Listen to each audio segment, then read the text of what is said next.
सभी शिक्षक साथियों को मेरा नमस्कार। साथियों, मेरे YouTube चैनल में आप सभी का एक बार फिर से स्वागत है। साथियों, आप सभी लोगों के लिए एक बहुत ही महत्वपूर्ण न्यूज़ है कि अब पूरे प्रदेश में पेरोल मॉड्यूल लागू हो चुका है। कुछ जिलों में पिछले माह पेरोल मॉड्यूल से ही सैलरी आई, लेकिन अब आने वाले माह में सभी जिलों में पेरोल मॉड्यूल से सैलरी आएगी। पेरोल मॉड्यूल्स काफ़ी अच्छा मॉड्यूल्स है, इसकी वजह से हम सब की सैलरी टाइम से आएगी। इसके साथ साथ पेरोल मॉड्यूल्स की वजह से ही हम अपना सैलरी स्लिप अपने मानव संपदा पोर्टल से बड़े आराम तरीके से डाउनलोड कर सकते हैं। उसके साथ साथ मान लीजिए आपको फॉर्म 16 की ज़रूरत पड़ती है हर साल, वो भी आप अपने मानव संपदा पोर्टल से डाउनलोड कर सकते हैं। तो साथियों, सरकार का बहुत अच्छा कदम है पेरोल मॉड्यूल। पेरोल मॉड्यूल्स की वजह से आपकी 30, 31 या 1 तारीख को आपकी सैलरी टाइम से आ जानी चाहिए। लेकिन क्या होता है, जब हमें कोई नया सिस्टम लगता है तो उसमें थोड़ी सी समस्या भी आती है। सबसे बड़ी समस्या क्या है, अब आपको मानव संपदा पोर्टल पर आपका जो प्रपत्र 9 होता है, जिसको हमारे ज़िले में प्रपत्र 9 बोलते हैं, लेकिन कुछ ज़िलों में उसको पावना भी बोलते हैं, वो आपको ऑनलाइन भरना होगा। कुछ जिलों में पावना यानी प्रपत्र 9 पिछले माह ऑनलाइन भरा गया, लेकिन उसमें कुछ समस्या आई। लेकिन अब सभी जिलों में प्रपत्र 9 ऑनलाइन भरना होगा, और ये आपके विद्यालय में जो भी इंचार्ज अध्यापक है या हेडमास्टर हैं, उनको अपनी आईडी से भरना होगा। अब इसका मतलब ये मत निकालिए कि केवल ये हेडमास्टर का काम है या इंचार्ज अध्यापक का काम है कि प्रपत्र 9 उनको ही भरना है। प्रपत्र 9 सबको भरना सीखना है। और अगर आपके इंचार्ज अध्यापक और या हेडमास्टर आपका प्रपत्र 9 या पावना भरने में असमर्थ हैं, तो आपको उनको भरने के लिए मदद करनी होगी। क्योंकि अगर आपने प्रपत्र 9 यानी कि पावना टाइम से नहीं भरा तो सभी लोगों की सैलरी रुक जाएगी, टाइम से नहीं आएगी। तो आज की इस वीडियो में मैं आपको प्रपत्र 9 जो होता है आपका, जिसे पावना भी बोलते हैं, उसको भरने की पूरी प्रोसेस लाइव दिखाऊंगा। वीडियो में एक एक स्टेप आपको बताऊंगा कि किस तरह से हमें प्रपत्र 9 भरना है, यानी किस तरह से हम अपनी छुट्टियों को भरेंगे।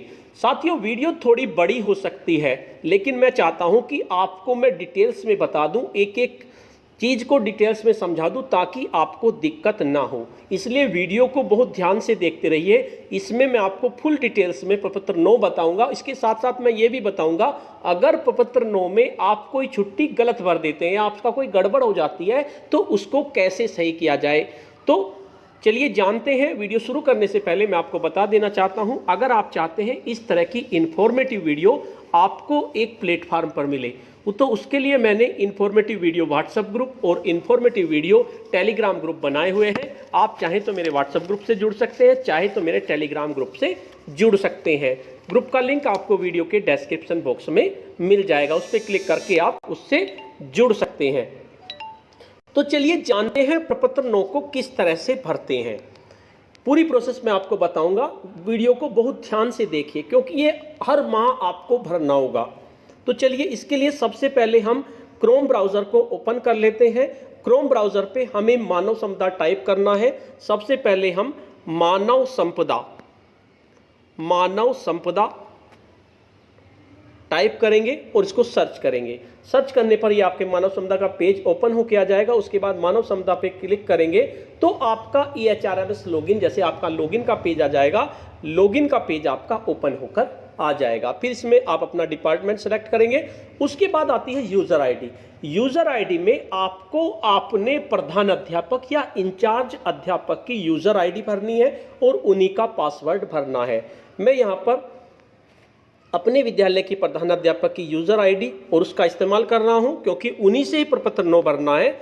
इस तरह से आईडी और डालने के बाद कैप्चा कोड फिलअप करेंगे।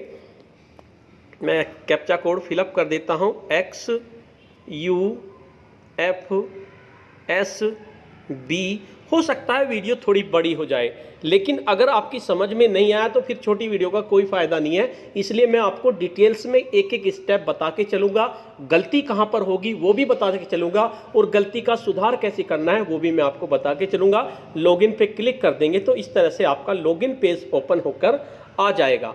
अब आपका लॉगिन पेज ओपन होकर आ गया है, तो इसमें आपका पेरोल लिखा होगा, आप पेरोल पे क्लिक कर देंगे। जैसे ही आप पेरोल पे क्लिक कर देंगे तो आपके पास एक पेज खुल के इस तरह का आ जाएगा। इसमें आपका सैलरी स्लिप और अटेंडेंस, पेरोल पे क्लिक करेंगे तो आपको फिर उसके बाद बेसिक पे क्लिक करना है। बेसिक पे मैंने क्लिक कर दिया, बताया नहीं। बेसिक पे क्लिक करने के बाद फिर आपके पास 2 ऑप्शन निकल के आ जाएंगे, सैलरी स्लिप और अटेंडेंस। आप अटेंडेंस पे क्लिक करेंगे। अटेंडेंस पे क्लिक करने से पहले मैं इसको, अगर आप अच्छी तरह समझ जाएं जिससे, मैं इसको डेस्कटॉप साइट में चेंज कर देता हूं। जहां पर ये राइट का निशान है, यहां पर या तो 3 बिंदु होंगे आपके यहाँ, या आपका इस तरह का राइट का निशान होगा। मैं इस पर क्लिक करता हूं। क्लिक करने के बाद सबसे नीचे लिखा है डेस्कटॉप साइट। अब डेस्कटॉप साइट पे ओपन करेंगे तो ये आपका लैपटॉप की तरह खुलेगा। तो मैं डेस्कटॉप साइट पे क्लिक कर देता हूं। जैसे मैं डेस्कटॉप साइट पे क्लिक करता हूं तो ये आपका डेस्कटॉप मोड में खुल जाएगा। इससे आपको आसानी से समझ में आ जाएगा कि किस तरह से हम अपनी छुट्टियों को भरेंगे। अब देखिए, ये हमारा डेस्कटॉप साइट में ओपन होकर आ गया है। तो हमें अब अटेंडेंस पे क्लिक करना है।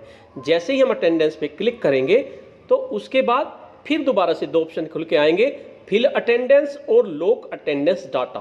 तो सबसे पहले हम फिल अटेंडेंस पे क्लिक करेंगे। फिल अटेंडेंस पे क्लिक करने के बाद यहाँ पर आपके पास पेज ओपन होकर आ जाएगा। आपके विद्यालय में जितने टीचर्स हैं उनके नाम आपके सामने ओपन होके आ जाएंगे। यहाँ पर 2 टीचर्स हैं, इनके नाम आपके सामने ओपन होकर आ गए हैं। अब आपको इन टीचर्स की पूरे महीने से मतलब 21 तारीख से लेके 20 तारीख तक, अब हम इसको अगस्त सितंबर का भर रहे हैं तो 21 अगस्त से लेकर 20 सितंबर तक हम इसको भरेंगे। तो इसमें आपको अटेंडेंस फिलअप करनी है। अटेंडेंस फिलअप करने से मतलब हमें वैसे अटेंडेंस नहीं करनी, हमें केवल छुट्टियों का विवरण भरना है। अगर आपने सीएल ली है तो उसका विवरण भरना है, अगर आपने सीसीएल ली है तो उसको भी भरना है, अगर आपने मेडिकल ली है तो उसको भी भरना है। अब कुछ शिक्षक साथियों की समस्या ये थी कि वे कहते थे कि एक ही ऑप्शन है, 1 सीएल कैसे भरे, 2 सीएल कैसे भरे। तो आज मैं आपको फुल डिटेल्स में बताऊंगा कि कितनी सीएल कैसे भरनी है, और आपको गलती भी करके दिखाऊंगा इसमें किस तरह से गलती की हो सकती है। तो इसे जब इधर को आप स्क्रॉल करेंगे तो इसमें आता है अटेंडेंस, एडिट अटेंडेंस। तो 2 टीचर्स हैं, दोनों टीचर्स की अटेंडेंस हम अलग अलग भरेंगे। सबसे पहले जो पहले टीचर्स हैं उनकी अटेंडेंस हम फिलअप कर देते हैं। अटेंडेंस और एडिट अटेंडेंस पे आप क्लिक करेंगे। यहाँ पे क्लिक करने के बाद इस तरह से आपके पास एक पेज ओपन होकर आ जाएगा। इसमें आपकी अटेंडेंस फिलअप करनी है 21/8/2020 से 20/8/2020 तक।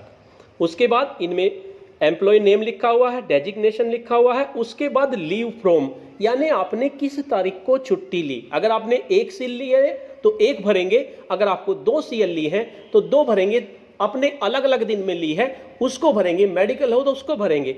अब इन्होंने जो पहली सीएल ली है वो 24/8/2020 को ली है। तो मैं इसमें यहाँ पर, आप चाहे तो कैलेंडर का यूज कर सकते हैं साइड में, और वरना आप इसको इस तरह से फिलअप करेंगे 24, उसके बाद स्लैश लगाएंगे 08, फिर स्लैश लगाएंगे 2020। इन्होंने यहाँ पर छुट्टी ली, कब से कब तक ली, एक ही दिन की छुट्टी थी, तो फिर यहाँ पर वही लिखेंगे वैलिड डाटा। यहाँ पर आप 24/08/2020, तो ये आपका इस तरह से हो गया। 24 को छुट्टी ली, उसके बाद नंबर ऑफ लीव डेज आप इस पर क्लिक करेंगे तो आपका अपने आप आ जाएगा, या अपने आप 1 ले लेगा, इसको आपको छेड़ने की जरूरत अभी नहीं है। अभी यहाँ पर 0 आ रहा है, कोई दिक्कत नहीं है। 24/8 से 24/8/2020 तक। रीजन क्या था, आप रीजन में कौन सी छुट्टी आपने ली, तो इसमें कैजुअल लीव ली थी, तो कैजुअल लीव पे आप क्लिक करेंगे। जैसे आप कैजुअल लीव पे क्लिक करेंगे उसके बाद स्टेटस आपकी सैंक्शन हो गई थी तो सैंक्शन आप कर लेंगे। उसके बाद रिमार्क्स भी आप लिख देंगे, यानी किस लिए ली थी छुट्टी आपने, फॉर अर्जेंट वर्क, मैं इसमें लिख देता हूं फॉर अर्जेंट वर्क, और उसके बाद सबमिट के ऑप्शन पे क्लिक कर देंगे। जैसे आप सबमिट के ऑप्शन पे क्लिक करेंगे तो सक्सेसफुली सेव्ड आपके पास लिखा आ जाएगा, आपकी ये सेव हो गई। अब इनकी एक छुट्टी मैंने चढ़ा दी।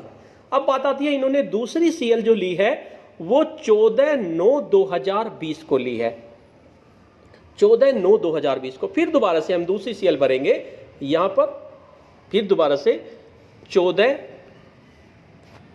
9/2020। अगर आपने मेडिकल लिए हैं तो वो भी इस तरह भरेंगे, CCL लिए वो भी इस तरह से ही भरेंगे, कोई दिक्कत नहीं है। लीव 2 14 तक की ली है हमने, एक ही दिन की थी।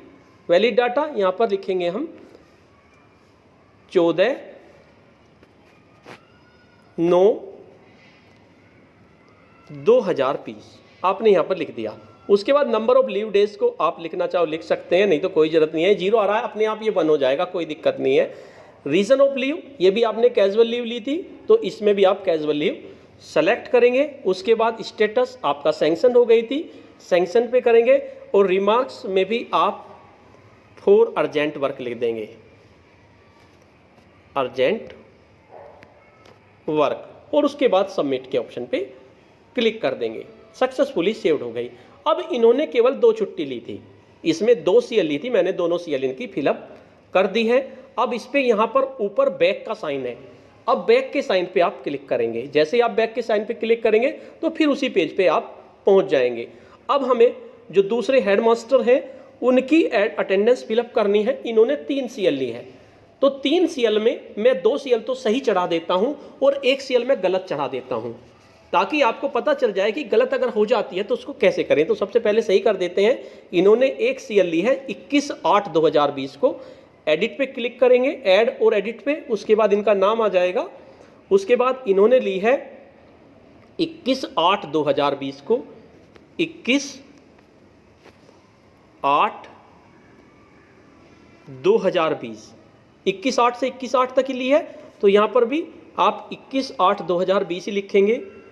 21/8/2020 हो गया।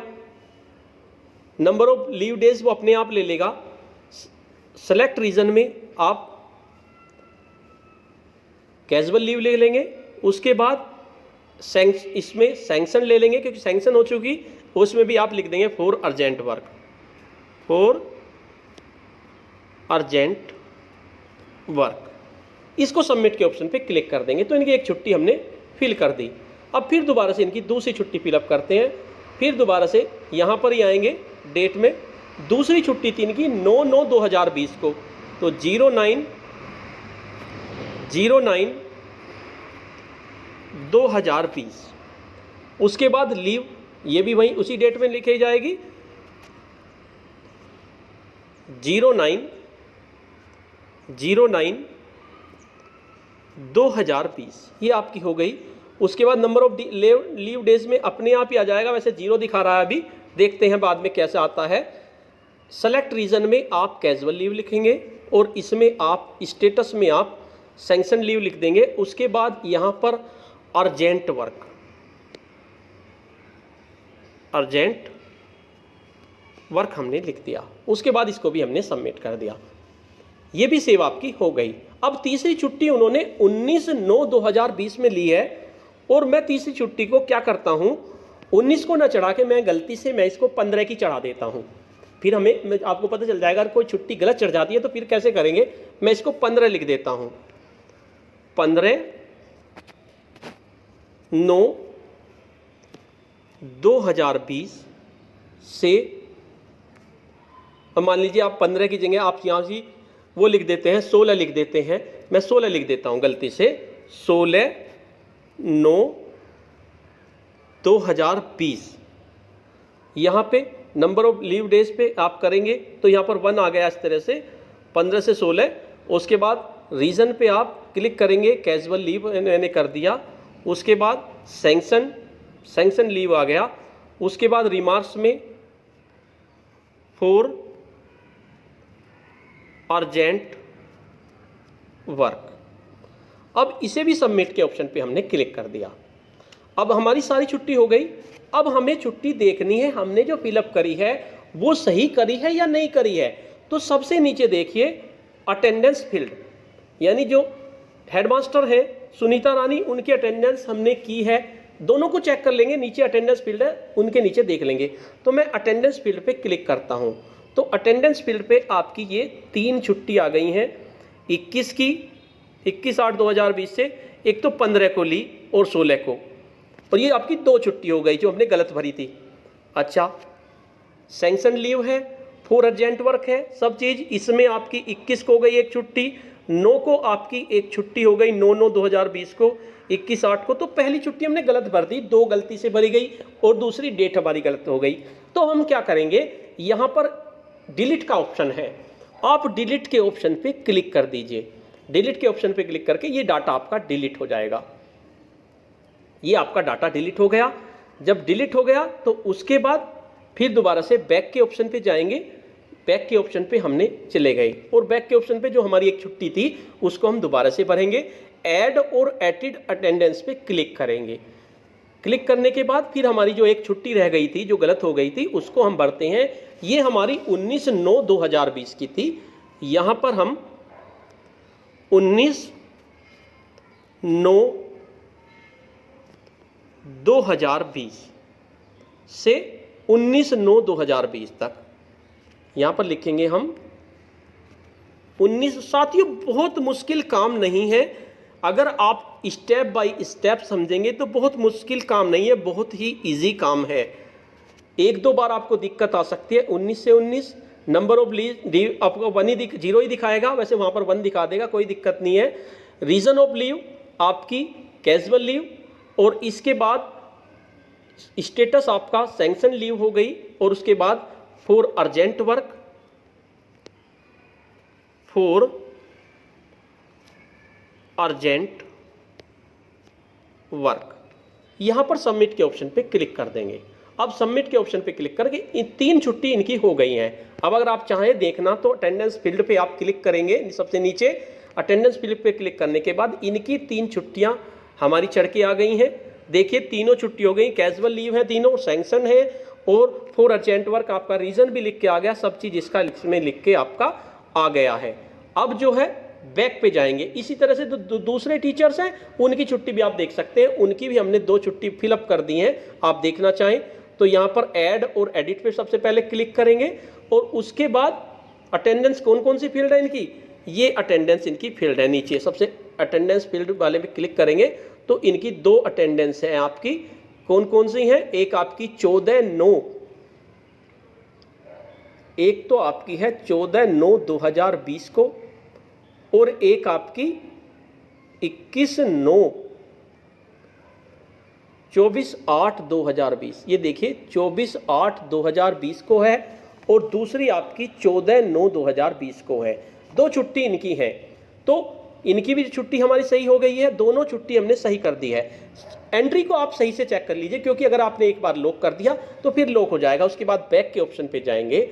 अब बैक के ऑप्शन पे जाने के बाद हमारे दोनों टीचर्स की अटेंडेंस हमने फिल कर दी है।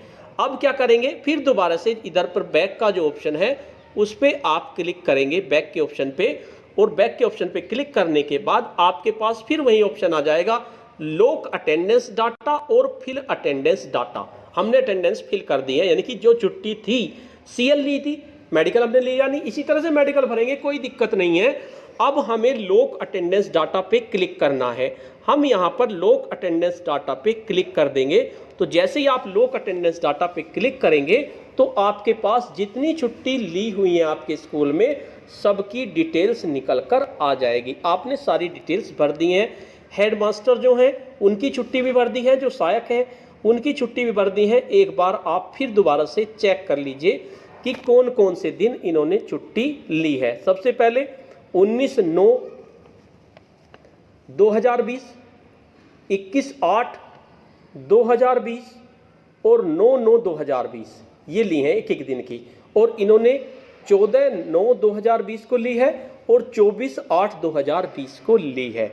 ये सब आपकी हो गई है। ये आपका आ गया लॉक अटेंडेंस डाटा होकर। तो इस तरह से आप इसको लॉक कर दिया गया है। अब इसको बैक कर देंगे। बैक करने के बाद इस तरह से आपका ये अटेंडेंस डाटा लॉक हो चुका है। लॉक अटेंडेंस डाटा में सबसे नीचे लिखा हुआ है, अब हमने चेक कर लिया, सबसे नीचे है लॉक। अब आपको लॉक दिख रहा है, इस लॉक पे क्लिक कर देंगे। जैसे are you sure you wish to lock 5 records, okay पे क्लिक करेंगे, हम ओके पे क्लिक कर देंगे। सक्सेसफुल लॉक्ड 5 रिकॉर्ड्स, ओके पे आप क्लिक कर देंगे। जैसे ही आप ओके पे क्लिक कर देंगे तो आपके पास एक पेज ओपन होकर आ जाएगा। इस तरह से आपके पास एक पेज ओपन होकर आ जाएगा। आपने इनको लॉक कर दिया है। अब देखिए ये हमारा लॉक हो चुका है। अब इसका हमें प्रिंट निकाल के विद्यालय में से हमें देना है। तो इस तरह से साथियों हमें अपनी अटेंडेंस को लॉक करनी है। लॉक करने के बाद इसका प्रिंट आप निकाल देंगे, कोई दिक्कत नहीं होगी। प्रिंट के लिए मैं, अगर आपको दिक्कत आती है तो मैं प्रिंट के, बस आपको लॉक करना है। फिलहाल प्रिंट की आपको कोई आवश्यकता नहीं है, वे लोग अपने आप निकाल लेंगे। मानव क्षमता पोर्टल पर कहीं कहीं पर मांगा जा रहा है कि इसका प्रिंट निकाला जाए। देखिए ये आपकी लॉक हो गई है। देखिए इस तरह से लॉक हो गई। तो इसमें सबसे ऊपर आपका ऑप्शन आ रहा है प्रिंट का। जब आप लॉक कर देंगे तो लॉक करने के बाद इस तरह से आपका पेज ओपन होकर आ गया। अब आपको इस पेज का प्रिंट निकालना है। प्रिंट निकालने के लिए सबसे ऊपर प्रिंट का ऑप्शन आ रहा है। आप इस प्रिंट के ऑप्शन पे क्लिक करेंगे। जैसे ही आप प्रिंट के ऑप्शन पे क्लिक करेंगे तो आपके पास निकल के पेज आ जाएगा। इसका आप प्रिंट निकाल लीजिए, या तो आप इसको सबसे पहले इसका स्क्रीनशॉट खींच लीजिए। आपने स्क्रीनशॉट, और उसके बाद चाहे तो आप इसको पीडीएफ में कन्वर्ट कर सकते हैं और इसका प्रिंट निकाल के इसमें अपनी मोहर मार के आप अपनी हेडमास्टर को मोहर मारनी है। और मोहर मारने के बाद आपको इसको बीआरसी पे जमा करना है। इसका स्क्रीनशॉट ले लीजिए और वो आप आराम से निकल जाएगा। आप व्हाट्सएप से किसी के जो आपकी शॉप होती है उनमें आप आसानी से निकाल सकते हैं। तो साथियों मैंने आपको फुल डिटेल्स में बताई। मुझे लगता है अब आपको कोई प्रॉब्लम नहीं आएगी इसको करने में। इस तरह से आप अटेंडेंस डाटा को लॉक करेंगे। ये आपका पावना हुआ या प्रपत्र हुआ, इसको आपको बीआरसी पे जमा करना है। तो साथियों हो सकता है आने वाले समय में, मैं उम्मीद जता रहा हूं, काफ़ी अच्छा काम है। लेकिन ये प्रिंट निकालने का काम मुझे पसंद नहीं आया कि प्रिंट निकाल के मोहर लगा के बीआरसी पे जमा किए जाए। तो ये तो वही काम हो गया जो प्रपत्र 9 या पावना हम जमा करते थे। अगर ये कभी बीआरसी वाले अगर इसकी ईमेल मांग लें तो सबसे बेटर ऑप्शन होगा कि आप ईमेल के द्वारा इसको भेज दें बीआरसी पे। तो फिर कोई भी दिक्कत नहीं होगी, प्रिंट निकालने की जरूरत नहीं होगी और बीआरसी पे आप इसकी ईमेल भेज दें। वो सबसे बेटर ऑप्शन होगा। आने वाले समय में हो सकता है ऐसा हो जाए। तो साथियों मैंने आपको फुल डिटेल्स में बताया किस तरह से आप पावना यानी कि प्रपत्र 9 को फिल कर सकते हैं। कोई मुश्किल काम नहीं है। तो साथियों आपको ये वीडियो कैसी लगी? अगर आपको ये वीडियो अच्छी लगी तो इस वीडियो को लाइक कीजिए, शेयर कीजिए और वीडियो पे कमेंट्स कीजिए। और अगर आप मेरे चैनल पे नए हैं तो चैनल को सब्सक्राइब कर लीजिए तथा इसके साथ साथ बेल के आइकन को प्रेस कर दीजिए, जिससे कि आपको नेक्स्ट वीडियो का नोटिफिकेशन मिल सके। और अगर आप चाहते हैं इस तरह की वीडियो आपको एक प्लेटफॉर्म पर मिले तो उसके लिए मैंने इन्फॉर्मेटिव वीडियो व्हाट्सएप ग्रुप और इन्फॉर्मेटिव वीडियो व्हाट्सएप ग्रुप के साथ साथ टेलीग्राम ग्रुप भी बनाया हुआ है, आप उससे जुड़ सकते हैं। ग्रुप का लिंक आपको वीडियो के डिस्क्रिप्शन बॉक्स में मिल जाएगा। धन्यवाद।